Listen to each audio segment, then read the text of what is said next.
Hello everyone, আপনারা সবাই কেমন আছেন? আশা করছি সকলেই বেশ ভালো আছেন আর সুস্থ আছেন।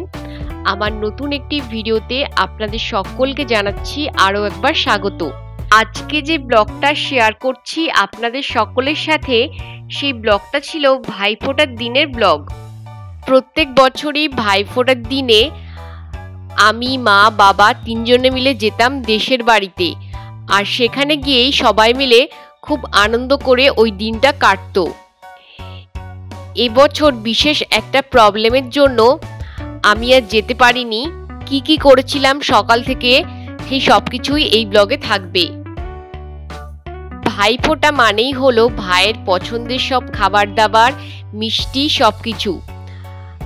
আগের দিন বাজারে গিয়ে ভাইফোঁটা স্পেশাল যেসব মিষ্টি সেগুলো কিনে নিয়ে এসেছিলাম, সেইগুলোই সকালবেলা উঠে চান করে ফ্রেশ হয়ে নিয়ে প্লেটে সাজিয়ে নিচ্ছিলাম।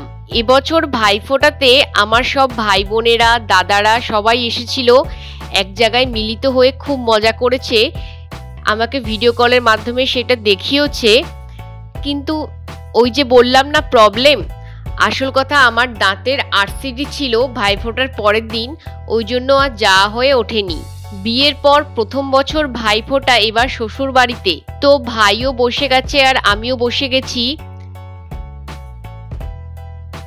আমার শ্বশুর বাড়ির ভাইফোঁটার নিয়ম কানুন একটু আলাদা রকমের, তাই শাশুড়ি মা যেরকম ভাবে আমাকে গাইড করে দিচ্ছিল সেরকম ভাবেই ভাইকে আমি আশীর্বাদ করে নিচ্ছিলাম।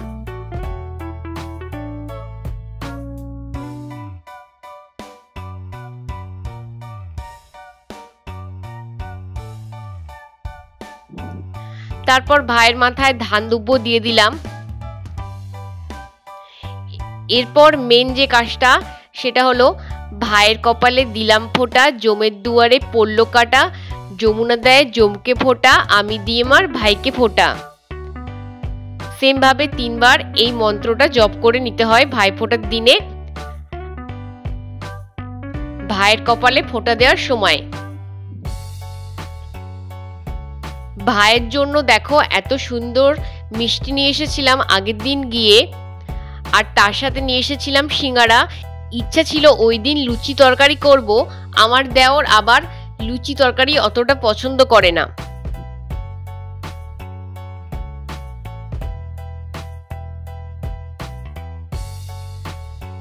আর নিয়ে এসেছিলাম ভাইয়ের জন্য একটা ছোট্ট গিফট, পারফিউম, সেটা দিয়ে দিলাম। আমার গিফটটা পাওনা আছে, ভাই বলেছে পরে আমাকে দেবে।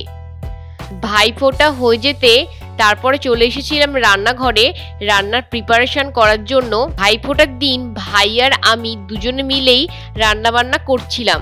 ভাইফোঁটা মানে ভাইদের দিন, ভাইদেরই সব সুন্দর সুন্দর রান্না বান্না করে খাওয়াতে হয়। কিন্তু আমার দেওর বলেছিল ওই দিন ও আমাকে হেল্প করবে রান্না করতে।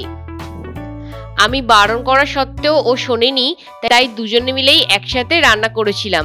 আদা রসুনের পেস্ট দিয়ে ভালো করে কষিয়ে নিচ্ছি যতক্ষণ না কাঁচা গন্ধটা চলে যায়। এরপর অ্যাড করেছি টমেটো আর বেশি করে কাঁচা লঙ্কা। একটুক্ষণ ভালো করে মিশিয়ে নিয়ে গুঁড়ো মশলাও অ্যাড করে দিয়েছিলাম।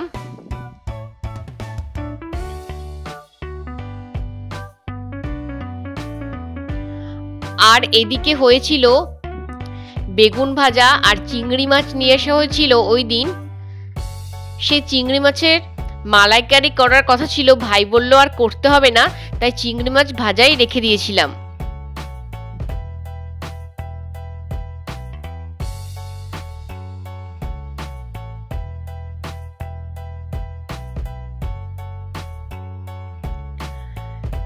চিকেনের লেগ পিসগুলো অ্যাড করে দিয়ে চাপা দিয়ে যতক্ষণ না চিকেনটা রান্না হয় ততক্ষণ রান্না করে নিতে হবে। এদিকে মোটামুটি চিকেন কষাটা রেডি হয়ে গেছে।